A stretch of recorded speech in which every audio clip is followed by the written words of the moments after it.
આપણને જ્ઞાન મળે છે ત્યારે હું શુદ્ધ આત્મા છું એ જાગૃતિ પ્રાપ્ત થાય છે. દીપક જુદો છે અને હું શુદ્ધ આત્મા છું.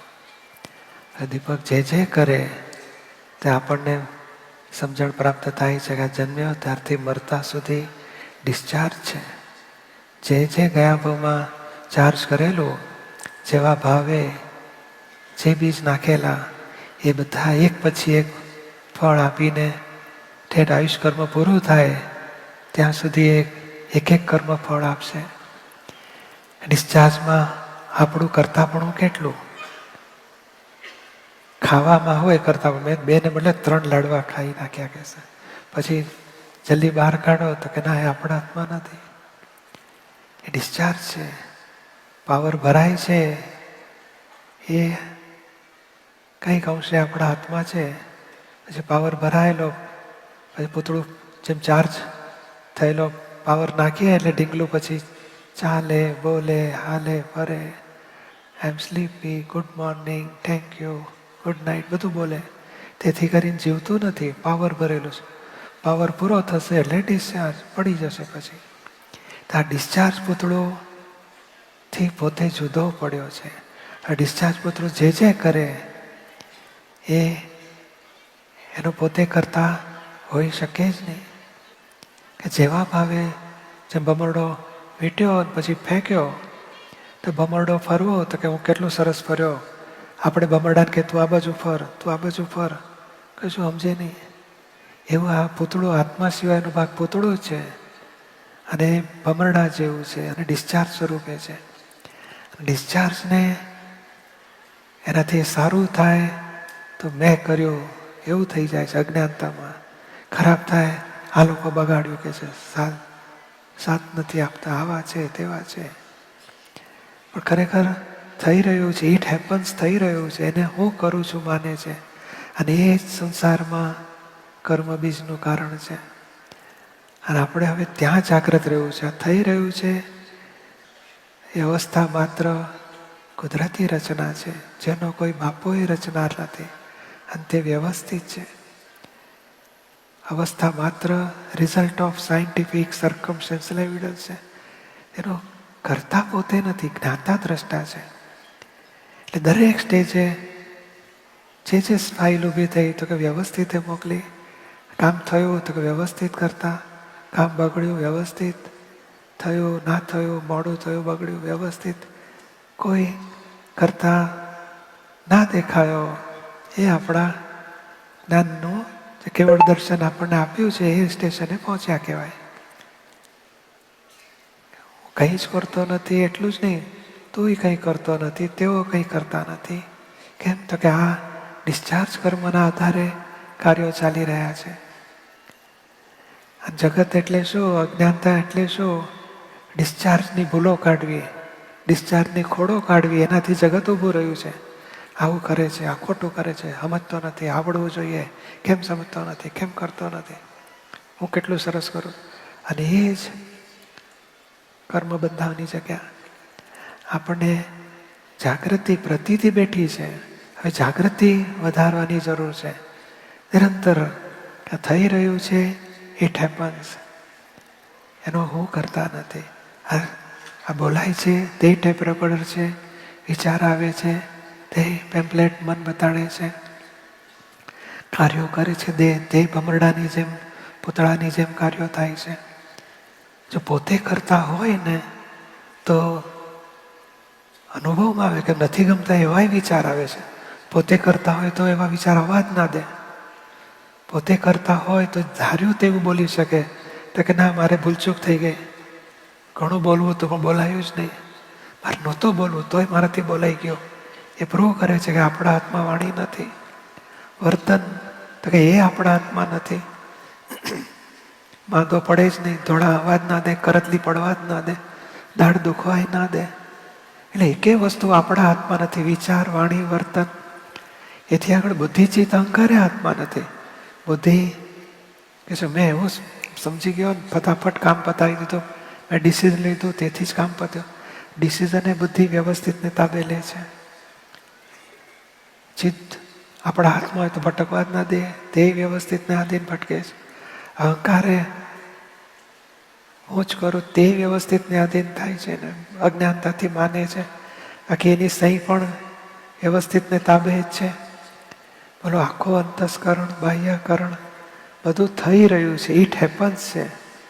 અને ત્યાં આપણે જાગૃત રહ્યું છે કે આનો કરતા હું નથી, જ્ઞાતા દ્રષ્ટા તે હું છું. કરતા વ્યવસ્થિત છે. વ્યવસ્થિત શક્તિ પ્રેરણા આપશે, સંજોગ ભેગા મળીને કામે કરાવશે. આપણે શું બને છે જોનાર જાણનાર થયા. દાદાની વાણી લખાતી હતી જ્યારે, તો થાય કે 1 કલાકમાં તો 15 6 પાના ઇન્ટરનેટ આપણા ફૂલસ્કેપના ફટાફટ લખી શકું છું. અત્યારે તો કોમ્પ્યુટર આવી ગયો છે, એઆઈ આપણા જેવું જ કામ કરે. હું ટ્રાન્સલેશન કરી શકું તો એઆઈ કરી નાખે છે. હું યાદ રાખીને પછી જવાબ આપી શકું, એઆઈ કરી શકે છે. બોલો, આ મિકેનિકલ ચેતન ફર્સ્ટ આવૃત્તિ છે, પછી આ સેકન્ડ આવૃત્તિ. પણ મિકેનિકલ ચેતન કરે છે. આત્મા 100% કરતા નથી, એ પ્રૂવ થાય છે.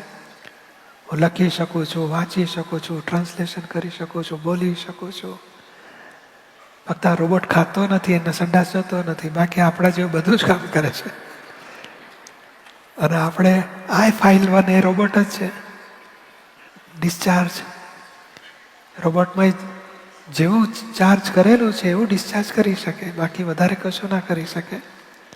એવું આ ફાઇલ 1 એ ચાર્જ કરેલું એ ડિસ્ચાર્જ થઈ રહ્યું છે. ત્યાં જાગૃત રહ્યું છે કે આ વ્યવસ્થિત પ્રેરણા આપી, સંજોગ ભેગા મળીને કામે થાય છે. હું શુદ્ધ આત્મા છું, એનો જ્ઞાતા દ્રષ્ટા છું. સફળતા મળે તો મેં કેટલું સરસ કર્યું, એ બોલવાની જરૂર નથી. બગડી જાય, હા કેમ પછી મારાથી નથી થતું, એ બોલવાની જરૂર નથી. બગડ્યું, કોકને દુઃખ થાય તો ભાઈ દીપક તું પ્રતિકોણ કર. સારું થાય તો કે સંજોગ સારા મળ્યા તેથી કામ સારા થયા. એટલે દરેક કરતાપણાની જે અવસ્થા ઊભી થાય ત્યાં જાગૃત રહેવું છે. કરતા કોણ અને હું કોણ છું એ જાગૃતિમાં રહીને ડિસ્ચાર્જ પરિણામને ક્ષમતા ભાવે પૂરા કરવા છે. નવું ચાર્જ થાય નહીં. કરતાપણું જેટલું છૂટ્યું, જેટલો કરતાપણાનો અહંકાર ખલાસ થયો ડિસ્ચાર્જમાં, એટલા અનુભવની કક્ષા વધતી જશે. સ્પષ્ટ વેદનના સ્ટેશન પર આવીને ઊભા રહીશું. એથી પણ આગળ જવાય એટલો રસ્તો ખુલ્લો જ છે. જેમ જેમ સૂક્ષ્મમાં કરતાપણાના અભિપ્રાય છૂટે છે તેમ અનુભવના કક્ષા વધતી જ જાય છે. બહાર નાટકના પાત્ર તરીકે બધા જ કાર્યો કરવાના છે અને વ્યવસ્થિત કરાવડાવશે ખરા, પણ અંદર કરનારો કોણ છે અને હું કોણ છું એ જાગૃતિમાં રહીશું. અને એ જ કરતાપણું, ગર્વરસ, ધાર્યો કરવો એ જેટલું છૂટ્યું, બોલો જેટલો આપણો ભાવ છે કુદરત બધાય પૂરા કરે છે. અને આપણે માનીએ છીએ કે હું કરું છું, મેં કર્યું, અને એ આપણું પ્રતીતિ રૂપે ગયું છે. હવે જાગૃતિ રૂપે ખલાસ થાય, અનુભવ રીતે કરતાપણું ખલાસ થાય અને જ્ઞાતા દ્રષ્ટાપણું સંપૂર્ણ પ્રગટ થાય, ત્યાં સુધીનો પુરુષાર્થ ખુલ્લો છે અને એ માંડવાનો છે. એટલે આજ વર્ષના સંદેશમાં આપણે આગળ વધીએ. જ્યાં જ્યાં સંજોગના આધારે થઈ રહ્યું છે એને જાણપણામાં રહેવાનું છે. જે થઈ રહ્યું છે વ્યવસ્થિતને તાબે છે, જાણનારો છે તે પોતાનું સ્વરૂપ છે. એ જાગૃતિમાં રહીને પુરુષાર્થ ચાલુ રાખીશું. આ કરતાપણું જેટલું છૂટ્યું, એકાવતારી પદને પ્રાપ્ત થાય એટલો બધો મોક્ષ માર્ગ ખુલ્લો છે. અને આપણે એ ધ્યેય પૂરો કરવો છે. વ્યવસ્થિતની આજ્ઞા એટલી સિદ્ધ કરવી છે કે ક્ષણે ક્ષણે આપણે જાગૃતિ રહે જ. તાકે છે કેવળ દર્શન આપ્યું છે, કરતાપણું છૂટ્યું છે, પણ પ્રતીતિ રૂપે છૂટ્યું છે. આ જાગૃતિ રૂપે છૂટે, અનુભવની કક્ષાએ છૂટે અને વર્તમાનની કક્ષાએ પહોંચે કે દરેક કાર્યો પછી સહજ મન વચન કાયા સહજ એના ડિસ્ચાર્જ પરિણામમાં વર્ત્યા કરે. અને પોતે આત્મા સહજ જ્ઞાતા દ્રષ્ટા રહ્યા કરે, એ દશા સુધી પહોંચવાનું આ ભાવનો ધ્યેય આપણો સિદ્ધ કરવો છે.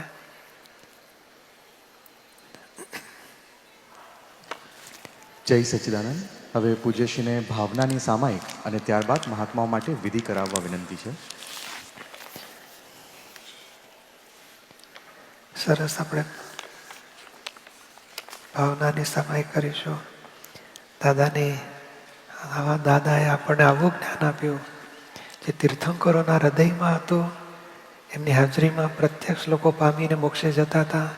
એ લેવલનું જ્ઞાન આવા કળિયુગમાં ગ્રહસ્થીપણામાં રહીને, નોકરી ધંધા વાઈફ છોકરા બધામાં રહીને, જવાબદારી ફરજોમાં રહીને પોતાના આત્માનું જ્ઞાન મળ્યું છે.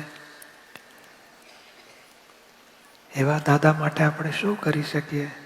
એટલીસ્ટ એમની જે ભાવના હતી, આ દુનિયા દુઃખોથી મુક્તિ પામે, તમામ પ્રકારના દુઃખો માત્ર અણસમજણના છે, એ અણસમજણ ખલાસ થાય, એવું સાચું જ્ઞાન, સાચી સમજણ જગતમાં ફેલાય, દુઃખોથી મુક્તિ થાય.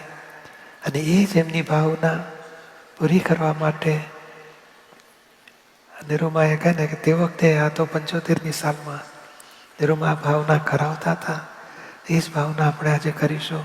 દાદાના જગત કલ્યાણના કાર્યમાં ટેકો આપીએ. આપણા કષાયો, કચરા, ડિસ્ચાર્જ પરિણામો, કરતા ભાવ જેમ જેમ ખલાસ થાય એમ કુદરત જ કલ્યાણનું નિમિત્ત બનાવીને જ રહેશે. ચાલો આપણે સરસ સમય કરીશું. વિધિ બોલાવીએ એમ બોલતા રહેજો.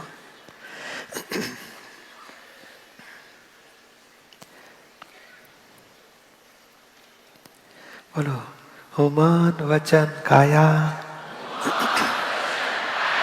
મારા નામની સર્વ માયા ભાવ કર્મ દ્રવ્ય કર્મ નો કર્મ હે દાદા ભગવાન આપ પ્રગટ પરમાત્મા સ્વરૂપ પ્રભુના સુચરણોમાં સમર્પણ કરું છું. હું શુદ્ધાત્મા છું. હું શુદ્ધાત્મા છું. હું શુદ્ધાત્મા છું. હું વિશુદ્ધાત્મા છું. હું વિશુદ્ધાત્મા છું. હું વિશુદ્ધાત્મા છું. હું પરમ જ્યોતિ સ્વરૂપ સિદ્ધ ભગવાન છું. હું પરમ જ્યોતિ સ્વરૂપ સિદ્ધ ભગવાન છું. હું પરમ જ્યોતિ સ્વરૂપ સિદ્ધ ભગવાન છું. હું અનંત જ્ઞાન વાળો છું. હું અનંત જ્ઞાન વાળો છું. હું અનંત જ્ઞાન વાળો છું. હું અનંત દર્શન વાળો છું. હું અનંત દર્શન વાળો છું. હું અનંત દર્શન વાળો છું. હું અનંત શક્તિ વાળો છું. હું અનંત શક્તિ વાળો છું. હું અનંત શક્તિ વાળો છું. હું અનંત સુખનું ધામ છું. હું અનંત સુખનું ધામ છું. હું અનંત સુખનું ધામ છું. વિષયોની મોહનીય અનેક પ્રકારની હોવાથી તેની સામે હું અનંત સુખનું ધામ છું. ચિત્તને લોભાવનારી મોહનીય અનેક પ્રકારની હોવાથી તેની સામે હું અનંત સુખનું ધામ છું. મારું અનંત સુખનું ધામ એવું સ્વરૂપ નહીં સમજાવવાથી જ્યાં ત્યાં ફાંફા મારીને ચિત્ત સુખને શોધે છે. ચિત્ત સ્વભાવથી જ સુખ ખોળનારું છે. પોતાનું સાચું સુખ નહીં સમજાવવાથી સંસારની બધી વિનાશી વસ્તુઓમાં ચિત્ત જઈને સુખ ખોળે છે. વિનાશી વસ્તુઓ કાયમી નહીં હોવાથી સુખ કાયમનું પ્રાપ્ત થતું નથી. એટલે ચિત્ત પાછું બીજી જગ્યાએ સુખને શોધે છે. એમ સુખ શોધતા શોધતા છેવટે વિષયમાં આવીને અટકે છે. અન્ય વિષયી સુખ કરતા અબ્રહ્મચર્યના વિષયનું સુખ કંઈ વધારે મીઠું એને લાગે છે. તેથી કરીને એ ચિત્ત વિષયમાં જ રમણતા કરે છે અને ત્યાંથી જ સુખની પ્રાપ્તિ માટે ફાંફા મારે છે. ચિત્તને એનાથી ચડિયાતી સુખ જો પ્રાપ્ત થાય તો એને આપોઆપ વિષય સંબંધીનું સુખ ફીક્કું લાગે છે. એ પોતાનું શાશ્વત સુખ જ્ઞાની પુરુષ દેખાડે છે. એકવાર પોતાના શાશ્વત સુખનો સ્વાદ ચાખ્યા પછી ચિત્ત એમાંથી ક્યારેય ખસતું નથી. એ ચિત્તની દશા એક ચિત્તની અવસ્થા હોય છે જે પરિણામે અનંત સમાધિમાં પરિણમે છે. હું આજથી દ્રઢ નિશ્ચય કરું છું કે હું મારા અવિનાશી સુખની રમણતામાં જ રહીશ. આ રમણતા ઉત્પન્ન થયા પછી વિષયી સુખ મોડા લાગવાના જ છે. દાદા ભગવાને આપેલી વિશેષ આજ્ઞાનો વિશેષ ઉપયોગે કરીને હું પાલન કરીશ, જેથી કરીને હું મારા જગત કલ્યાણના ધ્યેયને પહોંચી વળી શકીશ. જગત કલ્યાણનું ધ્યેય એ મારું આ ભવનું ધ્યેય છે. જગત કલ્યાણ થાય એ માટે મારી પાસે શીલની આવશ્યકતા છે. જગત મારી પાસેથી સ્યાદવાદ વાણી માગશે. કોઈ પણ જીવનો કિંચિત માત્ર પ્રમાણ ન દુભાય એવી સ્યાદવાદ વાણીની જ આવશ્યકતા છે. એ નિરાગ્રહી સ્યાદવાદ વાણી બ્રહ્મચર્ય સિવાય પ્રાપ્ત થાય એમ નથી. બ્રહ્મચર્ય વિનાની વાણી કોઈક ખૂણે આગ્રહી હોય. આપણે આપણી સત્ય વાત સામાના કલ્યાણ માટે જ પહોંચાડવી છે, નહીં કે પોતાના અહમને પોષવા માટે. જગત કલ્યાણની ભાવનામાં હું કોઈની સાથે સ્પર્ધામાં નહીં ઉતરું. સ્પર્ધા ગુણ ઉત્પન્ન થવાથી જગત કલ્યાણ તો બાજુએ રહ્યું, પોતાનું જ ભયંકર અકલ્યાણ થાય છે. તેથી આજે હું દ્રઢ નિર્ણય નિશ્ચય કરું છું કે જગત કલ્યાણની ભાવનામાં અહમના એક પણ પરમાણુને પેશવા નહીં દઉં. કેવળ શુદ્ધ જગત કલ્યાણની ભાવના જ ભાવ્યા કરીશ.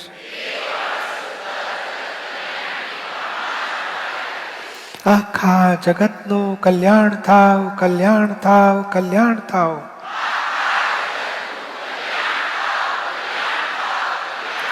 જગતનું કલ્યાણ કોઈના પણ નિમિત્તે થાય તે મારા જ નિમિત્તે થયા બરાબર છે.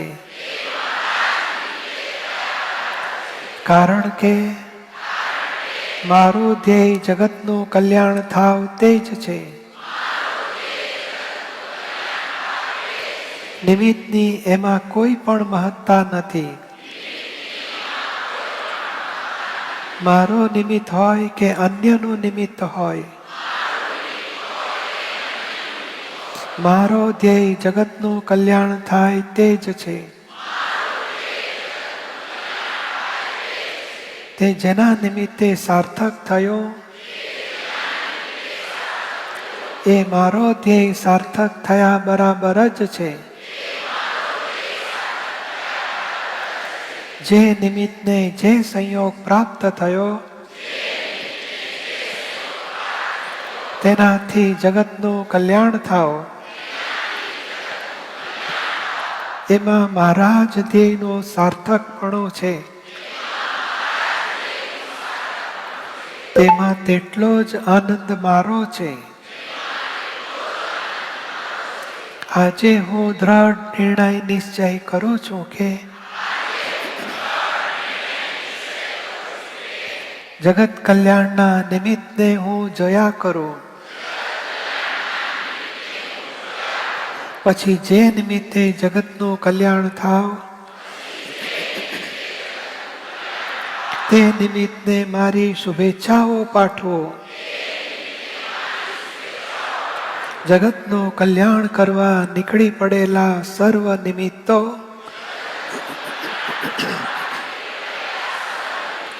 એક ધ્યેય છે, મારા જ ધ્યેયના છે. એક ધ્યેયના હોવાથી અભેદ સ્વરૂપે છીએ. સૌથી પ્રથમ જગત કલ્યાણના નિમિત્તો માટે હું અભેદ થાઉં. કિંચિત માત્ર તેમનાથી ભેદ ના પડે એ માટે હું સતત જાગ્રત રહું. ત્યારબાદ આખા જગત જોડે મારે અભેદ થવાનું છે.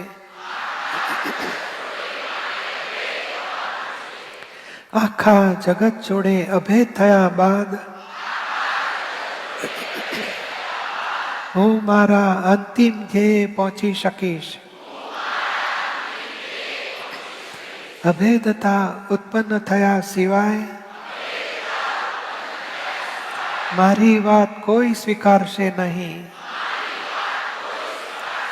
સહેજ પણ ભેદ બુદ્ધિ ઉત્પન્ન થાય તો સામો મારી વાત એક્સેપ્ટ નહીં કરે. અભેદતા ઉત્પન્ન થવા માટે અબોધ પદ જોઈશે. બુદ્ધિની ડખોડખલ નહીં ચાલે. સામાનો કિંચિત માત્ર દોષ જોવાથી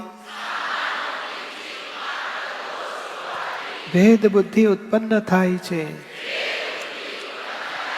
ભેદ બુદ્ધિ ઉત્પન્ન થવાથી તેનું કલ્યાણ કોઈ પણ રીતે મારા નિમિત્તે નહીં થઈ શકે. સામાનું કલ્યાણ કરવા માટે અભેદ બુદ્ધિ જોઈશે. સંપૂર્ણ અભેદતા જોઈશે. સંપૂર્ણ અભેદ થવા માટે તત્વદ્રષ્ટિનો ઉપયોગ જોઈશે. તત્વદ્રષ્ટિના ઉપયોગે કરીને આખા જગત જોડે અભેદ થવાય તેમ છે. આખા જગત જોડે અભેદ થવાની ચાવી તેને પરમાત્મા સ્વરૂપે જોવાની છે. અને હકીકતમાં તે સ્વરૂપે જ તે છે. એ દ્રષ્ટિ કેળવવાની છે. આખા જગતનું કલ્યાણ થાવ, કલ્યાણ થાવ, કલ્યાણ થાવ.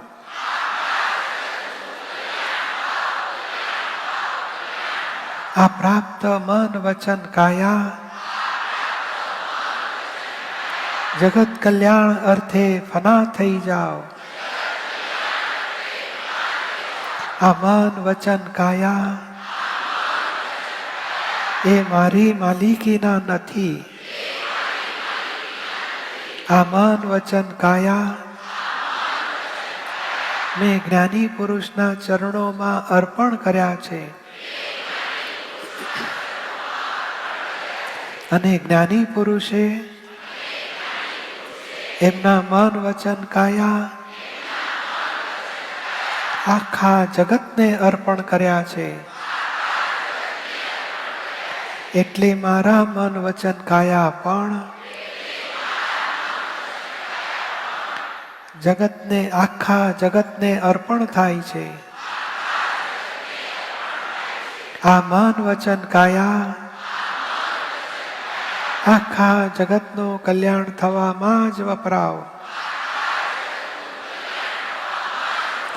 હું સ્વસ્વભાવે કરીને કેવળ જ્ઞાન સ્વભાવી છું. કેવળ જ્ઞાન સ્વરૂપ સિવાય અન્ય કોઈ પણ સ્વરૂપ મારું નથી. કેવળ જ્ઞાન સ્વરૂપ સિવાયના અન્ય સર્વે સ્વરૂપ પૂતગલના છે. મન વચન કાયા અને ભગવાનની સર્વ રિલેટિવ માયા મૂર્ત સ્વરૂપી છે. હું આકાશ જેવો અમૂર્ત છું. આ દેહમાં જે અમૂર્ત ભાગ છે તે મારા સ્વરૂપથી વ્યાપેલો છે. મારું સ્વરૂપ કેવળ જ્ઞાન સ્વરૂપ છે. એ જ સ્વરૂપ શ્રી સિમંદર સ્વામીનું છે. એ જ કેવળ જ્ઞાન સ્વરૂપ સર્વે સિદ્ધ ભગવંતોનું છે. એ જ કેવળ જ્ઞાન સ્વરૂપ સર્વ જીવ માત્રનું છે.